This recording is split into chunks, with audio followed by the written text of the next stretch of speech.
Halo, assalamualaikum warahmatullahi wabarakatuh. Selamat pagi teman-teman semuanya.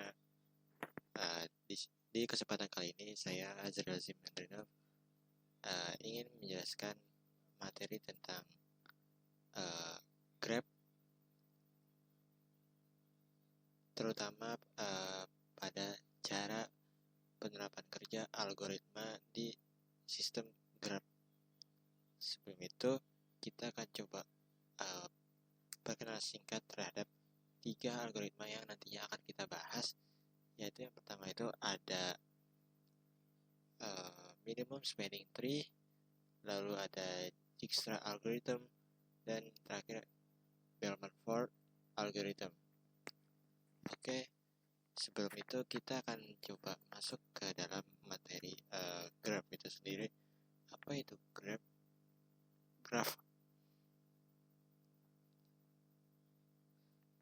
Graph kita bisa analogikan sebagai peta kota. Kita bisa anggap ini sebagai peta kota.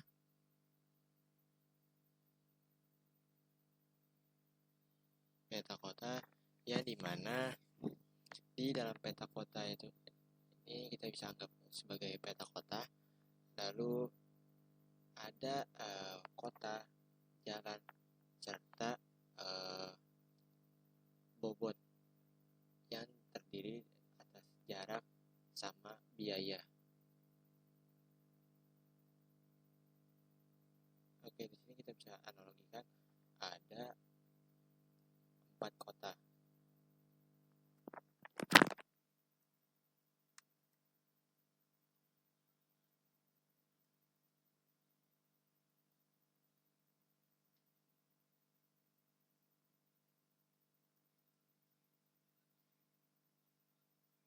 Oke, di sini ada 4 kota, kita anggap saja nih ada kota A,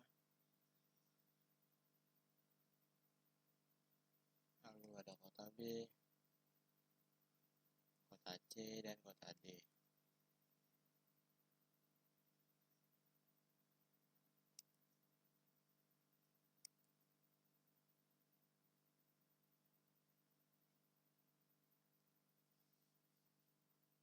Nah, setelah kita sudah bikin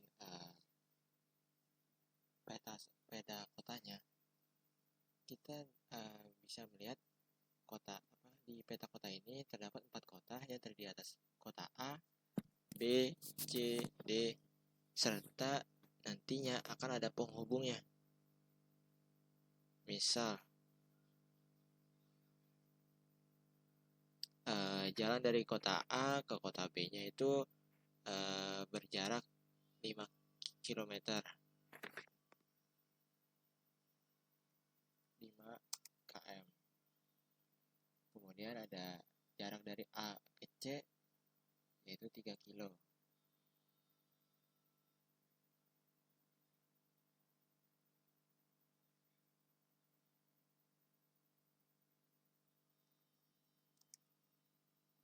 Nah, ini yang dimaksud tentang graf, yang dimana nantinya si graf ini dapat membantu kita dalam menjawab permasalahan seperti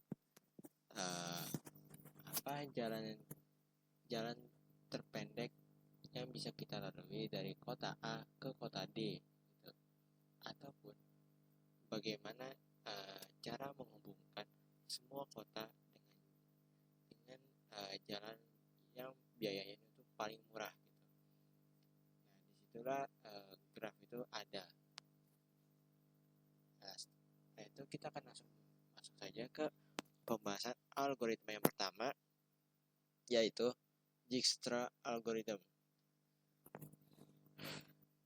Apa itu Dijkstra algorithm? Yaitu suatu algoritma yang digunakan untuk mencari jalan terpendek dari satu titik ke semua titik lain di graf, dengan catatan bobot jalannya itu nggak boleh negatif. Misal kita mau cari rute tercepat dari rumah ke suatu tempat menggunakan GPS. Analogi sederhananya mungkin seperti yang tadi, misal tadi tambahnya A ke C itu sudah kita tambahkan 3 km, lalu ada C ke B dengan jarak 1 km. Kita coba hubungkan dulu dengan konektornya. C ke B itu tadi dengan jarak 1 km. 1 km. Lalu B ke D-nya itu 2 kilo dan C ke D 6 kilo. B ke D 2 km, B ke D 2 km.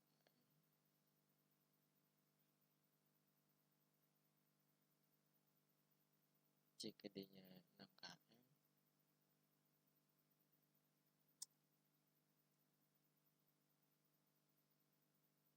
Lalu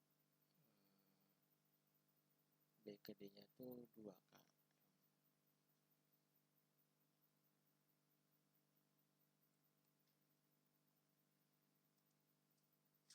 Oke, di sini kita sudah bikin graf sederhana yang tadinya itu terdiri atas 4 kota dengan memiliki jarak yang berbeda-beda. Kita lanjut lagi di penjelasan tentang jigsaw algorithm. Contoh sederhananya tadi, kita coba start dari point of view si kota A.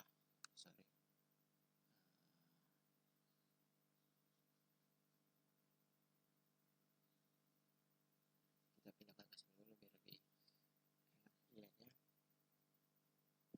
Kita mulai dari kota A. Kota A berjarak ke kota C itu dengan total 3 km. Kemudian dari C kita beralih ke B. Dari C ke B. Yang tadinya itu kita sudah melalui ke kota C itu dengan total jarak 3 kilo. Lalu dari kota C ke kota B akan bertambah jaraknya menjadi 4 km. Selanjutnya,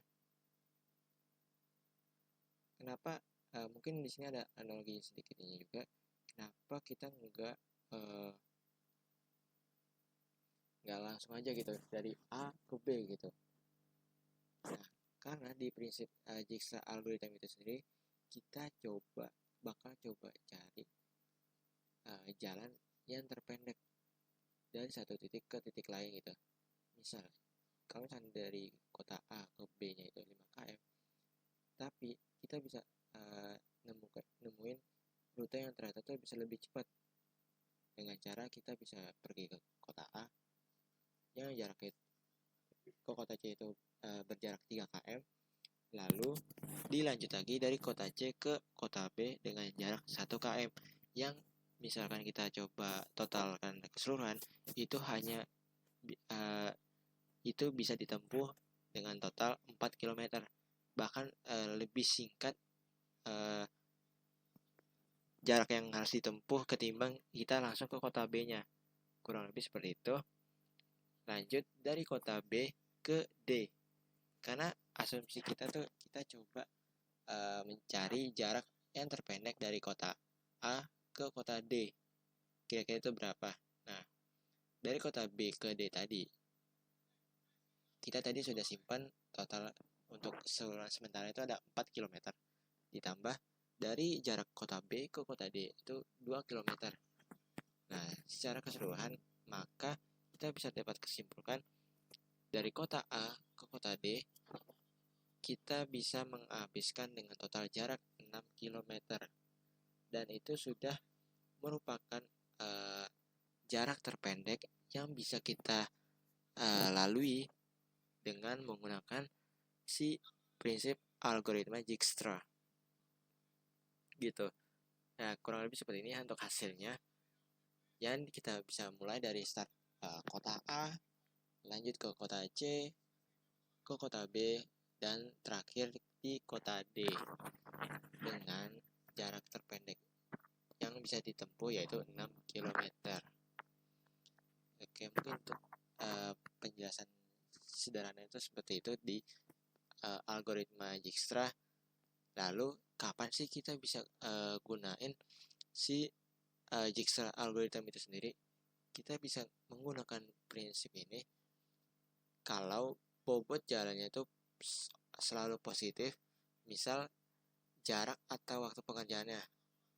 Dan juga sifat dari algoritma ini cepat dan efisien. Kurang lebih seperti itu untuk penjelasan di Dijkstra algorithm. Lalu yang kita akan masuk ke pembahasan algoritma yang kedua, ada minimum spanning tree atau prism algorithm. Apa sih minimum spanning tree itu sendiri? Kita bisa tahu algoritma ini bekerja dengan mencari cara menghubungkan semua titik di graf dengan total bobot terkecil tanpa membentuk lingkaran. Asumsinya, kita bisa bangun jaringan kabel listrik ke semua rumah di desa dengan biaya seminimal mungkin. Oke. Nah, kita coba implementasi sederhananya sama seperti tadi dengan graf yang sama, di mana tadi kita sudah mendapatkan rute dari kota A ke kota C itu 3 km. Kita simpan dulu untuk total bobotnya, karena di sini kita cuma hanya ambil total bobot. Yang tadi itu di penjelasan graf tadi, total bobot itu terdiri bisa berupa jarak ataupun biaya gitu. Sehingga kita bisa simpan dulu 3 km-nya. Lanjut lagi dari kota A dan C, kita mau mampir ke kota B yang tadi sudah dikasih tahu dengan menempuh jarak 1 km. Kita simpan lagi untuk 1 km-nya, dan terakhir dari kota B ke kota D dengan jarak 2 km. Kita simpan juga 2 km-nya secara untuk hasil keseluruhannya minimum spanning tree yang bisa kita peroleh dengan total bobot 3 km ditambah 1 km ditambah 2 km, yang mana hasilnya itu 6 km dengan menghubungkan kota A, C, B, dan D. Nah, kurang lebih seperti itu untuk penjelasan sederhana tentang algoritma minimum spanning tree. Lanjut lagi,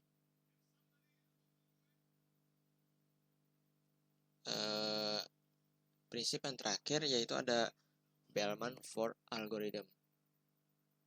Apa sih Bellman-Ford algorithm itu sendiri? Kita bisa tahu bahwa algoritma ini bekerja dengan mencari jalan terpendek seperti Dijkstra. Metode itu kurang lebih sama seperti Dijkstra tadi, cuman bedanya dia bisa menangani bobot negatif. Misal, asumsinya kita lagi bepergian, tapi kita akan melewati jalan yang anggapan itu bisa menguntungkan karena kita bisa mendapatkan contoh kayak diskon tarif tol gitu. Contoh sederhananya seperti yang tadi masih kita gunakan. Ini kita coba pindahkan terlebih dahulu.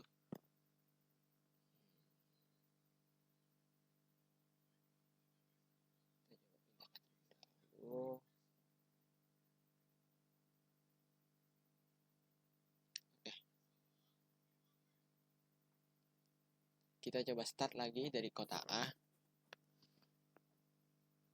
Setelah cek semua jalan dari A ke C itu 3 sama seperti tadi. Dari C ke B itu ditambah 1, 4. Setelah kita cek lagi dari B ke D itu 6. Sementara dari B ke D itu ya 4 tambah 2 itu 6. Lanjut dari C ke D 3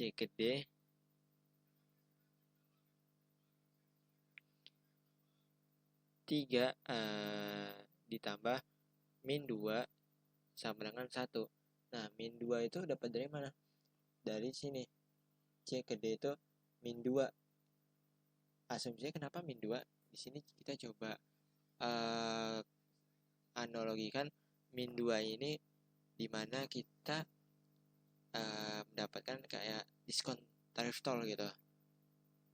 Dari situ uh, fungsi bobot negatif di prinsip algoritma Bellman-Ford itu bekerja gitu. Nah, secara langsung hasil yang bisa diperoleh jarak terpendek dari kota A ke kota D hanya 1 km saja yang dilalui oleh kota A, kota C, dan kota D. Kemudian, kapan kita bisa menggunakan algoritma Bellman-Ford itu sendiri? Kita bisa gunain algoritma Bellman-Ford itu sendiri kalau grafnya itu punya bobot negatif seperti tadi, yang dimana dari kota C ke kota D itu dia punya bobot negatif min 2, seperti di masalah keuangan ataupun rute dengan keuntungan seperti tadi gitu. Kurang lebih seperti itu. Kemudian untuk tabel perbandingannya kita bisa lihat di sini, yang dimana jigsaw algorithm memiliki keunggulan yang dimana dia bersifat cepat, cocok untuk bobot positif. Contohnya penerapan pada saat kita menggunakan sistem GPS. Lalu yang kedua ada MST, kepanjangan dari minimum spanning tree. Kita bisa gunain algoritma ini untuk menghubungkan semua titik dengan biaya minimum. Contohnya pada saat pemasangan jaringan kabel, sehingga kita bisa mendapatkan biaya semurah-murahnya. Dan yang terakhir ada Bellman-Ford. Secara langsung mungkin ini metode yang kecepatan itu lebih lambat, namun dia menangani bobot negatif juga. Dengan contoh kasusnya itu kayak rute dengan adanya diskon gitu. Dan kurang lebih untuk penjelasan sederhananya yang sudah saya sajikan dalam bentuk tabel seperti ini. Oke, mungkin itu saja yang bisa dapat saya sampaikan terkait materi tentang algoritma graf dari penjelasan detail dari tentang jigsaw algorithm, lalu ada minimum spanning tree, dan juga Bellman-Ford. Selebihnya kurang lebih mohon maaf misalkan penjelasan saya masih kurang baik ataupun masih ada yang kurang dipahami. Wassalamualaikum warahmatullahi wabarakatuh.